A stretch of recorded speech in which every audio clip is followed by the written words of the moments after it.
how to not be needy and how to not give off that needy vibe and give off a non-needy nice and with abundance mentality, right? So what are ways you can come across cool and attractive and take away the needy vibe? Because your needy vibe in a woman also, a guy feels a girl who's needy. Now, for the most part, guys feel neediness through how much investment they put in. But they also feel neediness through how much, through the vibe that she gives off. This is how it's done, okay? A lot of the times when women talk to guys, right, and they're needy and they feel sad and they need their validation to be happy, they give off a needy vibe, right? That's normal. Like, you could tell when someone's needy, right? Let's say you go into a business interaction, and the person who you're interacting with needs the deal a lot more than the other party. The other party is gonna sense that, and so they're gonna have more leverage. Neediness gives the other person leverage, and neediness takes away power from you. So how do you regain that power? It all starts with what's going on in your mind. But for example, you're needy. Most people are needy because there's something in their heads that they're trying to avoid. There's something in their heads that they need. They have an outcome in mind. They need this outcome in order to fulfill a fantasy they have in their minds. Now, for the most part, we don't suppress the good things about us, but we always suppress the bad things, right? Now, this is what we're going to be doing. We're going to do the total opposite of that. Why? Because I always say, when you're not getting a certain result, do the opposite. So the same thing. It's rather suppressing the bad things, you want to suppress the good things. Why? Because whenever you suppress the bad things, what happens? You feel it in the vibe. You feel yourself, you feel sad, you feel like you need the outcome, you need the person to get you to like you. So what happens? You try to suppress it. You try to act cool, you try to act like you don't care, but what happens is that the guys feel that through your self-communication. They feel your neediness. Just like a guy, you can tell when a guy's just acting confident when he's actually not confident. He's trying to act rather than be confident. Doing is not, being above doing, all right? So in order for you to give off a confident vibe, you have to switch it around and suppress the good things about you rather than suppressing the bad things about you. You see, it's not about, power is not about what you do to the person. Power is about what you could do but elect not to do. When you're talking to a person and you know that there are good things that you can say, for example, let's say that your best quality is that you are a martial artist as a woman. For the most part, if you're a martial artist as a woman, you can always bring it up in the interaction. So what can you do about that? When somebody talks about, let's say he brings up the subject of that he loves Floyd Mayweather, right? And what are you going to do if you're really trying to impress him? You're going to bring it up. What I want you to do is this. I want you to, rather than him saying, I love Mayweather because I love boxing, what are you going to do now? Rather than saying, oh, I'm a martial artist, what are you going to say? Oh, interesting. What else would you like to do? Change the topic. But what's going to happen is that you know deep down you have something good to say. You know deep down that you have value to offer. You know deep down that if you bring that up, he's going to love you for it. So what happens? Rather than talking about it, you feel it. And you're going to feel like, yeah, at any moment in time, I could surprise him with this.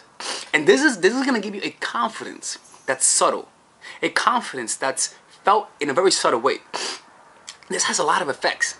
Not only do you feel like you have something to offer, as opposed to just having your body to offer, which I don't mind at all. But you also have value in terms of a character trait, in terms of like extrinsic value. Like I also do this, I also do that. I'm more than I seem to be. So when when you do that, you're going to communicate that you have more to offer through your sub-communication. The guy's going to feel that there's something more to her. You see, this is how you're able to come across mysterious, by hiding the good things about you, and then, rather than bringing it up when he brings it up, bring it up at a moment where he wouldn't expect it. For example, rather than bring it up in the same day, you know, when you guys met, bring it up maybe 2 hours later during the conversation, and you just say, by the way, I box. Why didn't you say it earlier? You see, when you bring up, when there's something cool about you and you hide it, the person's gonna say, wow, like, what else is she hiding? It makes you mysterious. Or let's say that you don't even bring it up in the conversation. He adds you on Facebook or Instagram, and you show a picture of you boxing, you know, or bobbing and weaving, you know, flying like a butterfly, stinging like a bee. He sees that. What is he gonna think? This girl didn't even bring it up. What the fuck, does she like me or something? Because most people, what's a natural tendency? To tell it. But what did I tell you? Do the opposite. See, because you're doing the opposite, you're gonna have the opposite effect. You're going to confuse him. You see, so that's a very simple way to come across cool, because it's gonna affect your vibe. They're gonna feel that you're cool. Not only are you cool through your looks, you're also cool through your vibe. It makes you more fun to be around, and it makes a person say, "What else is there about you that I don't understand?" You remove the neediness also through exposing your weaknesses. You see, for the most part, we usually try to suppress our weaknesses and expose our strengths. That says more negatively about you than it says positively about you. It says, because it's not what you, again, what really affects people is not what you say, is what you don't say. It's what you don't say that people makes people wonder. You see, so that's how I tell guys, look, if you have something cool to say, don't say it. Let her ask. Let her find out on her own, through putting effort, through actually seeing you again, through actually getting to know you, so that by getting to know you, it becomes an adventure. It makes us say, damn, like, most guys, they're that superficial. Most guys are easy to read. This guy has a lot of things about himself that he doesn't say. Now, not only that, but the mere fact that you don't say everything cool about you in the first meeting says how cool and confident you are as a person. That's going to say so much more about the person as opposed to saying it in the moment. Because you're demonstrating who you are rather than saying who you are. You're showing patience. You're showing that you enjoy the process. You see, because if you're desperate for a guy, you're always going to try to say everything in the beginning, and guys going to feel that. I'm telling you, guys going to feel that. It's kind of like when guys talk to you and you say, "Oh, I have a car." It's a lot better to see his Mercedes-Benz rather than hear about his Mercedes-Benz. You see? Say less, do more. Let him say more about himself and listen. And that's going to give you a vibe that's fucking cool, I'm telling you. I'm telling you, not a lot of people do that. And just get in the habit of not suppressing your weaknesses in addition to that. All right, ladies and gentlemen, if you guys ever want to learn how to use your feminine energy to influence people, learn how to use your masculine energy to become more assertive, and also learn how to blend both energies to improve your dating life, your spiritual life, honestly, your relationship life, your family life, your career life, this is the course for you. If I had to make a course for my nieces, I have two nieces, one is 19 and one is 15.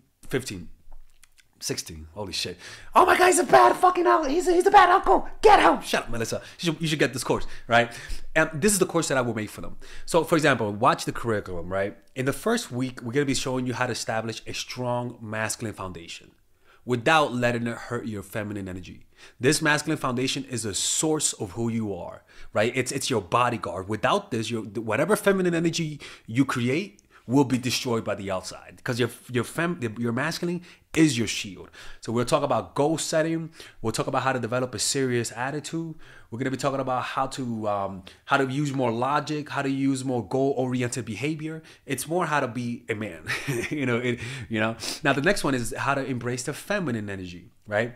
This one would teach you about how to minimize excessive masculine traits, developing self-awareness, healing abundant feminine energy, regulating your emotion, mastering voice qualities and facial expressions, surrendering control, and allowing pain to be felt. This is honestly, this will supercharge, like Kaioken, your masculine energy. After that, we have femininity in the workplace, and how to be feminine in the workplace without letting people take advantage of you, and the nuances of how women of power should behave versus women who are subordinates in the workplace, and even the dress code. This is based on psychology, people. It's kind of insane. I'm actually excited about this one. The next week, we talk about navigating the labyrinth of male and female friendship, and this a lot of women find confusing, so we talk about that. And how to identify envious friends, how to identify the good friends, how to keep male friends, and how to keep female friends. Week 5, we talk about how to release the burden of the past and stop and destroy mental projections. This is actually really powerful. And then week 6, we talk about how to increase your observational power so that you could read people better. And we have a bunch of bonuses. The course starts at $99, and you guys can pre-order the course today at $69 before it goes out. If you're watching this, most likely I'm in the meditation retreat, so most likely I will be praying for all of you guys. And just click on the description down below of the video. Right there, you'll see it, and you could pre-order that course. It's gonna be out by the end of next month or the beginning of February of March. One of the two people, because I have a 10-day retreat to do, and I want to finish the course after the retreat, because I think the ideas are gonna be so much better. All right, man. I'll see you guys later. Pre-order, man. Oh, I'm closing the channel.